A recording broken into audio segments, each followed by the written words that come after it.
2024 ఎన్నికలలో అమలాపురం స్వతంత్ర అభ్యర్థిగా చరిత్ర తిరగరాస్తానని పరమట శ్యామ్కుమార్ అన్నారు.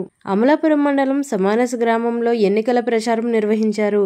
ఈ సందర్భంగా శ్యామ్కుమార్ మాట్లాడుతూ అమలాపురంలో 20 ఏళ్లకోసారి స్వతంత్ర అభ్యర్థి గెలిచే ఆనవాయితీ ఉందని, నేను ఈ ఎన్నికల్లో గెలిచి ఆనవాయితీని రుజువు చేస్తానని తెలిపారు. అమలాపురం నియోజకవర్గంలోని ప్రతి గ్రామంతోనూ నాకు పరిచయం ఉందని, ప్రజలలో మమేకమై ఎన్నో సేవా కార్యక్రమాలు చేయడం జరిగిందని, ఈ ఎన్నికల్లో పోటీ చేస్తుంటే ప్రజల నుండి మంచి స్పందన వస్తుందని, 2024లో అమలాపురం అసెంబ్లీ అభ్యర్థిగా విజయం సాధించడం ఖాయమని అన్నారు. నా పేరు పరమట శ్యామ్కుమార్.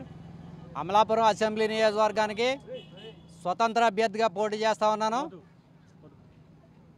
మరి నాకు 30వ తారీఖున ఎలక్షన్ కమిషన్ వారు విజిల్ గుర్తుని కేటాయించడం జరిగింది. ఆ రోజు నుంచి ఈ రోజు వరకు ప్రతిరోజు కూడా మన నియోజకవర్గంలోని గ్రామాలన్నీ కూడా తిరుగుతూ ఉన్నాను. అనూహ్యమైన స్పందన వస్తూ ఉంది. ఎందుచేతనంటే గత 29 సంవత్సరాల్లో తెలుగుదేశం పార్టీలో పనిచేశాను. నేను గ్రామ స్థాయి నుంచి రాష్ట్ర స్థాయి వరకు పనిచేశాను.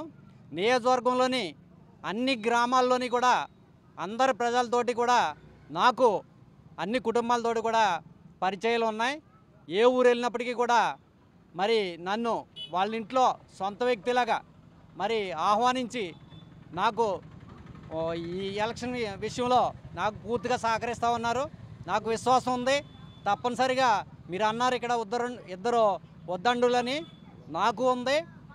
నేను తెలియజేస్తా ఉన్నాను.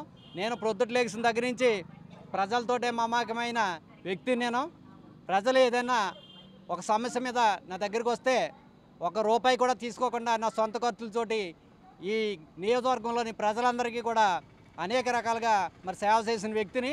అది ప్రజలు నాకు గుర్తించారు. అది నాకు ఈవేళ నేను ప్రచారానికి వెళ్తున్నప్పుడు తెలుస్తూ ఉంది. నా సర్వీస్ని ప్రజలు గుర్తించారనే విషయాన్ని నాకు పూర్తి విశ్వాసం ఉంది. అన్ని గ్రామాల్లోని కూడా మెజార్టీ తెచ్చుకుని ఇద్దరి మధ్య నేను గెలుస్తానని చెప్పి మరి చాలా ప్రగాఢంగా మంచి మెజార్టీతోటి నేను గెలుస్తానని చెప్పి మరి ఈ సందర్భంగా తెలియజేస్తున్నాను. అలాగే నియోజకవర్గంలో ఉన్నటువంటి ఓటర్స్ అందరినీ కూడా నేను పేరున రిక్వెస్ట్ చేస్తూ ఉన్నాను. తప్పనిసరిగా మరి ఆనందరావు గారిని చూశారు, విశ్వరూప్ గారిని చూశారు. కొత్త వ్యక్తికి ఒక అవకాశం ఇవ్వమని చెప్పి మరి మీడియా మిత్రుల ద్వారా కోరుతూ ఉన్నాను. అలాగే మరి ఈ నియోజకవర్గానికి ఒక ప్రాధాన్యత ఉందండి. ప్రతి 20 సంవత్సరాలకి కూడా ఒక ఇండిపెండెంట్ అభ్యర్థి ఇక్కడ విజయం సాధించడం అనేది ఆనవాయితీగా వస్తుంది. ఆ ఆనవాయితీని కొనసాగించమని చెప్పి నియోజకవర్గంలో ఉన్నటువంటి ఓటర్స్ అందరినీ నేను కోరుతా ఉన్నాను. నాకు పూర్తి విశ్వాసం ఉంది. ఆ 20 సంవత్సరాలకి ఒకసారి ఇండిపెండెంట్ అభ్యర్థి విజయం సాధించే ఆ ఆనవాయితీని నేను కొనసాగిస్తానని చెప్పి, నా విజయం ద్వారా అది రుజువు అవుతుందని చెప్పి ఈ సందర్భంగా తెలియజేసుకుంటూ, అలాగే ఓటర్లో విజ్ఞప్తి కలిగినటువంటి ఓటర్లందరికీ నేను విజ్ఞప్తి చేస్తూ ఉన్నాను. మరి ప్రతి గ్రామము మరి వచ్చి నేను మిమ్మల్ని స్వయంగా కలవలేకపోతున్నాను. దానికి కారణం ఏంటంటే నాకు 10 రోజులు మాత్రమే సమయం ఉంది. నియోజకవర్గంలో 60 గ్రామాలు ఉన్నాయి, 30 మున్సిపాలిటీ వార్డులు ఉన్నాయి. వ్యక్తిగతంగా మిమ్మల్ని అందరినీ వచ్చి కలవలేకపోతున్నాను. మరి మీడియా మిత్రుల ద్వారా, ఈ మీడియా ద్వారా మిమ్మల్ని అందరినీ కూడా మరి రిక్వెస్ట్ చేస్తూ ఉన్నాను. ఇదే నేను మిమ్మల్ని అందరినీ కూడా స్వయంగా వచ్చి కలిసినట్టుగా భావించి నా విజయానికి మీరందరూ కూడా సహకరించమని ఈ సందర్భంగా కోరుతూ ఉన్నాను. నియోజకవర్గంలో ప్రధానంగా మంచినీటి సమస్య ఎక్కువ ఉందండి. తర్వాత రోడ్ల సమస్య ఒకటి ఉంది.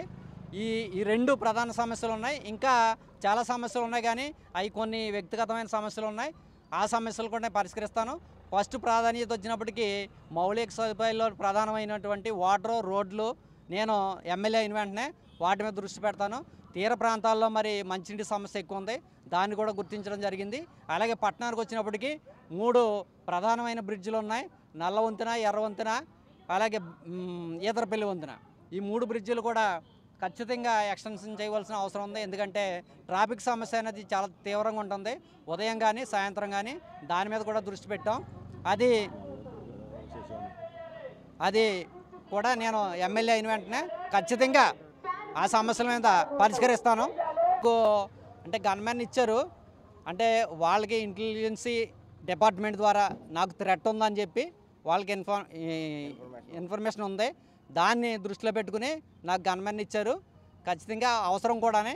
ఎందుకంటే నాకు ప్రభుత్వం నా మరి సెక్యూరిటీ చూడవలసిన బాధ్యత ప్రభుత్వానికి ఉంది కనుక ప్రభుత్వం ఇచ్చింది. అలాగే నేను ఇండిపెండెంట్గా పోటీ చేస్తున్నందుకు కొంతమంది నువ్వు ఇండిపెండెంట్గా ఎందుకు వేస్తున్నావు అని చెప్పేసి అని కొంతమంది నన్ను అడిగారు.